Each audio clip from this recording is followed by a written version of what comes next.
आज मी संत्रा बर्फी तयार करणार आहे। खूप अशी चविष्ट होते ही संत्रा बर्फी आणि संत्र्यामध्ये जास्त विटामिन सी आहे। केसांच्या जर काही समस्या असतील त्या सुद्धा आपण संत्रा खाल्ल्यानंतर केस गळती थांबते। त्याच्यामुळे आज मी ही मस्त अशी संत्रा बर्फी तयार करणार आहे आणि रेसिपी आवडली तर लाईक कमेंट करायला विसरू नका आणि सगळ्यात महत्त्वाचं म्हणजे चॅनलवर नवीन असाल तर चॅनलला सबस्क्राइब करा। चला तर मग आता रेसिपीला सुरुवात करूया। नमस्कार, मी पद्मजा, अलिबागची चवमध्ये तुमचं खूप खूप स्वागत। आज मी संत्रा बर्फी तयार करणार आहे आणि ह्या संत्रा बर्फी संत्र्याला कलर असतोच तरी सुद्धा आपण त्याच्यामध्ये फूड कलर वापरतो, पण मी फूड कलर न वापरता ह्याच्यामध्ये पळसाची फुलं घेतलेली आहेत आणि ती फुलं वाळवलेली आहेत। वाळून त्याची बारीक पावडर करायची मिक्सरला आणि पाण्यामध्ये भिजत टाकायची आणि मग गाळणीने गाळून जो रंग येतो ते घालणार आहे त्या संत्रा बर्फीमध्ये। असं नॅचरल कलर घालणार आहे, पण ही पळसाची फुलं आहेत ती अगदी दुर्मिळ आहेत, तुम्हाला सापडतील असं नाही, म्हणून तुम्ही वापरली नाही तरी चालेल। तुम्ही फूड कलर ह्याच्यामध्ये घातला तरी चालेल। अशी आता संत्र्याची बर्फी आपण तयार करूया। चला तर मग रेसिपीला सुरुवात करूया। इथे मी 4 संत्र घेतलेली आहेत, छान अशी मोठी आहेत, अर्धा किलोपेक्षा ही जास्त आहेत संत्र।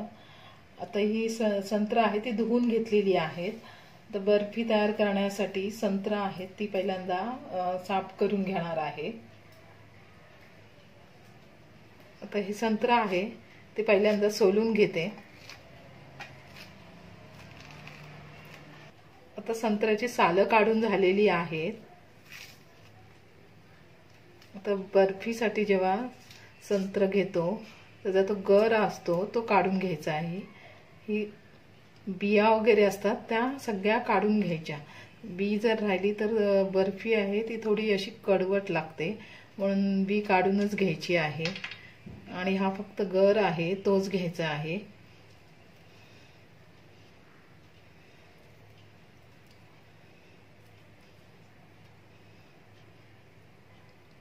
हे असं गर घ्यायचं आहे। असं सगळं साफ करून घेणार आहे मी। सगळी संत्री आहेत ती अशी साफ करून घेते। तर संत्र मी सोलून घेते तोपर्यंत बर्फीसाठी मावा तयार करणार आहे। आपण जो मार्केटमधून मावा आणतो त्याच्यामध्ये भेसळ असते, तर आता पहिल्यांदा मी मावा तयार करून घेणार आहे। त्याच्यासाठी इथे मी पाव लिटर फुल क्रीम दूध घेतलेला आहे। साई पण आहे दुधामध्ये आणि अजून गॅस चालू केलेलं नाही। आणि 1 वाटी मिल्क पावडर घेतलेली आहे, ती मिक्स करून घ्यायची। थोडी थोडी करून मिक्स करून घ्यायची, गुठळी होऊन नाही द्यायची आहे।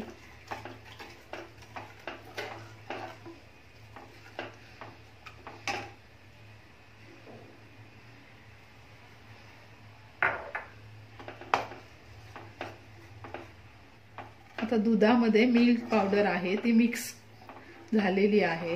आता गॅस चालू करून घेणार आहे। तर गॅस चालू केलेला आहे मी आणि ढवळत राहायचं आहे सतत। हे घट्ट होईपर्यंत, मावा होईपर्यंत ढवळून घ्यायचं आहे।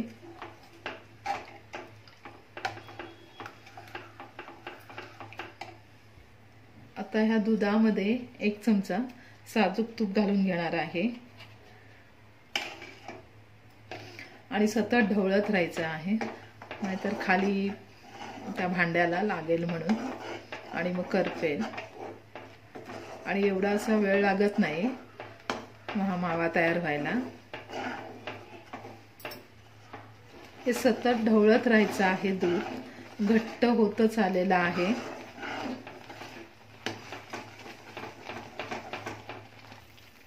आता हा मावा आहे तो घट्ट झालेला आहे, तुम्ही बघू शकता।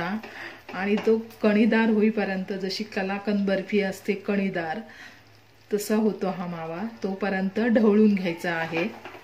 अगदी आता सतत ढवळत राहायचं आहे आणि गॅसचा फ्लेम फास्ट स्लो केला तरी चालेल। आणि हा मावा करताना नॉनस्टिकचंच भांडं घ्यायचं आहे, म्हणजे चिकटणार नाही। तर कणीदार झालेलंच आहे। एकदम घट्ट छान असा मावा.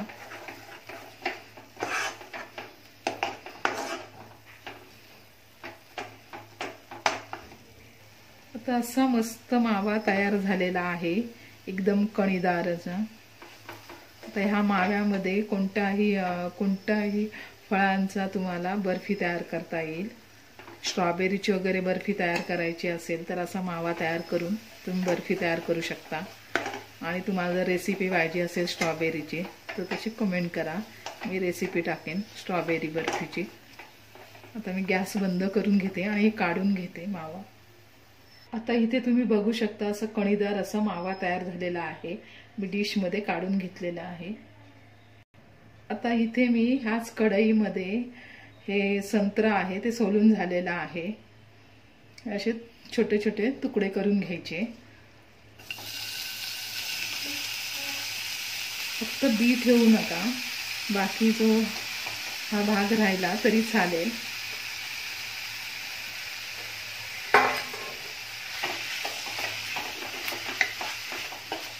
संत्रा आहे ते पूर्ण शिजून घ्यायचं आहे.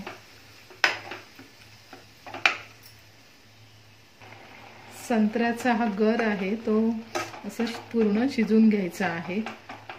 पूर्ण ह्याचं असं पाणी होतं. आता इथे संत्र्याचा गर आहे तो शिजलेला आहे, अगदी 2-3 मिनिटात शिजतो. तर ह्याच्यामध्ये मी साखर घालून घेणार आहे. अगदी पाववाटी साखर घेतलेली आहे. हे संत्र आहेत ते थोडे गोड आहेतच, आणि जो मावा तयार केला तर मिल्क पावडर आणि दूध घेतलेलं त्याच्यामध्ये पण गोडपणा आहेच. त्याच्यामुळे चवीनुसार तुम्ही साखर घातली तरी चालेल, पण साखरेचं प्रमाण कमी घ्यायचं आहे. आता जास्त गोड होईल बर्फी. मी इथे फक्त पाववाटी साखर घेतलेली आहे. तर साखर आणि हे संत्र आहे ते छान शिजून घ्यायचं आहे. आता संत्र्यामध्ये साखर टाकलेली आहे. साखर ही पाकासारखी चिकटपणा आलेला आहे साखरेला. जेव्हा असं चिकटपणा येतो तेव्हा त्याच्यामध्ये सुकं खोबरं घालायचं आहे. हे सुकं खोबरं आहे ते सुका खोबऱ्याचा किस जो मार्केटमध्ये सहज उपलब्ध होतो, असं एकदम बारीक आहे तो घेतलेला आहे इथे मी अर्धा वाटी.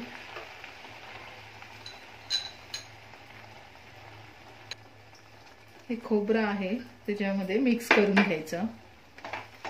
आणि हे जर सुकं खोबऱ्याचा किस जर तुमच्याकडे नसेल तर सुकं खोबऱ्याची जी कवड असते त्याची वरची जी साल असते ती सोलरने सोलून घ्यायची आणि मिक्सरला बारीक तुकडे करून खोबरं करून घ्यायचं आहे.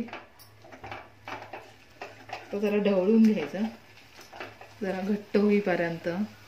हे खोबरं टाकल्यानंतर जरा घट्ट होतं.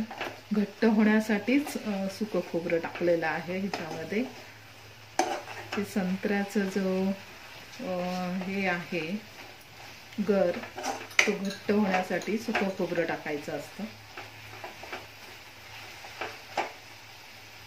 तर गॅसचा फ्लेम स्लो करायचा आहे आणि ढवळून घ्यायचा आहे. आता ह्याच्यामध्ये मी फूड कलर टाकणार नाही. तुम्हाला जर टाकायचं असेल तर टाका तुम्ही, पण मी त्याच्याऐवजी ही पळसाची जी फुलं असतात ती ह्या दिवसात ही पळसाला फुलं येतात.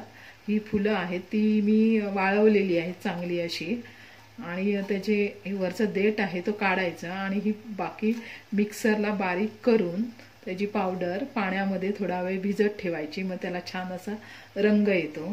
तर आता असं मी ते मिक्सरला त्याची बारीक पावडर केलेली त्या फुलांची आणि असा रंग आलेला आहे नॅचरल रंग, तो मी ह्याच्यामध्ये 2 चमच टाकणार आहे. आता तुम्हाला ही पळसाची फुलं सापडणार नाही कारण का ती दुर्मिळ आहेत, जास्त मिळत नाही, पण मला मिळालेली आहेत. मी ठेवून दिलेली आहेत कलर असंच पदार्थामध्ये कलर टाकण्यासाठी. मी फूड कलर वापरणार नाही तर 2 चमच तर हा रंग घालून घेणार आहे बर्फीला रंग येण्यासाठी. तर मी ते पळसाच्या फुलांचा रंग 2 चमच पाणी टाकलेलं आहे. आणि ही पळसाची फुलं आहेत ती बारीक करून दुधामध्ये टाकून ते दूध पिऊ शकता. अगदी औषधी गुणधर्म आहेत त्याच्यामध्ये म्हणून. म्हणून मी बर्फीमध्ये टाकलेले आहेत। आता हे घट्ट झालेले आहे, तर त्याच्यामध्ये हा मावा तयार केलेला आहे तो टाकून घेणार आहे।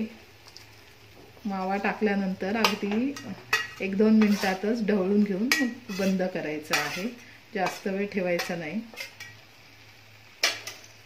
आणि आपण संत्रा असं जास्त आंबट असतो त्याच्यामुळे जास्त खात नाही, पण संत्र्याचा ज्यूस वगैरे केला तर तो आपण खातो, आवडीने पितो, किंवा संत्र्याची बर्फी, म्हणून मी आज बर्फी केलेली आहे। आणि जर तुमचे केस गळत असतील तर संत्र्याचा ज्यूस रोज प्यायले तर केसांची गळती थांबते। गॅसचा फ्लेम स्लो करून जरा ढवळून घेणार आहे। तर संत्रा बर्फी आहे ती तयार झालेली आहे, अशी एकदम घट्ट झालेली आहे आणि रंग सुद्धा छान आलेला आहे बर्फीला। तर काढून घेते मी प्लेटमध्ये। बर्फी आहे ती अशी सेट करून घेतलेली आहे। आता त्याच्यावर बदाम आणि पिस्ते खिसून घेतलेले आहेत, एकदम बारीक खिसून घ्यायचे, टाकून घेणार आहे। तर इथे पिस्ते आणि बदाम टाकलेले आहेत वरून, जरा असे प्रेस करून घ्यायचे। आणि आता ही बर्फी आहे ती 15 मिनिटांसाठी मी फ्रीजमध्ये ठेवून देणार आहे। संत्रा बर्फी फ्रीजमध्ये ठेवून 15 ते 20 मिनिटं झालेली आहेत, छान अशी सेट झालेली आहे। आता मी कापून घेणार आहे। मस्त रंग सुद्धा छान आलेला आहे, तुम्ही बघू शकता। आता बर्फी कापून घेतलेली आहे, आता मी प्लेटमध्ये काढून घेते। मस्त अशी संत्रा बर्फी तयार झालेली आहे।